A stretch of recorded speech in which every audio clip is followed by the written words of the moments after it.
In today's video, we're going to learn exactly how to screen record on a Mac using QuickTime.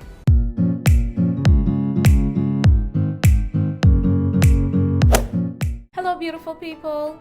My name is Sheila and I'd like to welcome you to my little corner of the internet. If you're new here, I'm a high school French teacher who resides in one of the islands found in the Bahamas. And if you're returning, I'd like to say welcome back. In previous videos, I've been recording using Screencastify or Loom, but today I'm going to show you how to record using QuickTime, and you're able to immediately upload your videos onto YouTube or whichever learning management platform. And this tool is just great for Mac users, whether you have a MacBook Pro or a MacBook Air. So if that is something you're definitely interested in, well, let's move on into the video. All right, guys, so the very first thing we need to do is we need to move our mouse to the upper left column where it says Finder, and we would select Go. Okay, then we're going to go down to the Applications menu, and here it opens up every application that we have on our MacBook Pro or MacBook Air, and we want to open up, or we want to select QuickTime Player. Or another place that we can go, if we have it here in our docking station or a docking toolbar, you can go ahead and select it as well, and it would also open up the menu up here for us. Now we want to go to File.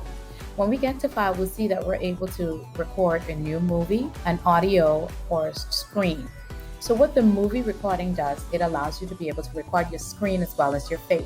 So if you're presenting a lesson to the kiddos and you need them to see your facial expression or some hand gestures, this is what you need to select.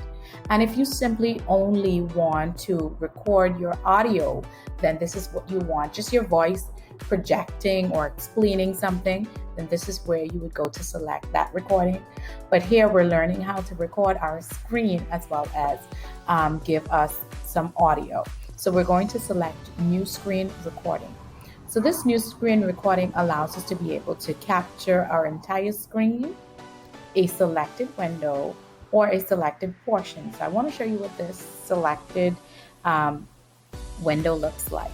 All right, so here it just says which window, and if we wanted to capture just a portion of the screen, this comes up and we would indicate which portion of the screen we want it captured. Or you can go ahead and say, you know what, record my entire screen. Then we're going to go ahead and go to the Options menu. You want to toggle this arrow down button so that it gives you the options. You want to toggle on Show Mouse Clicks so that the students are able to follow your mouse clicks.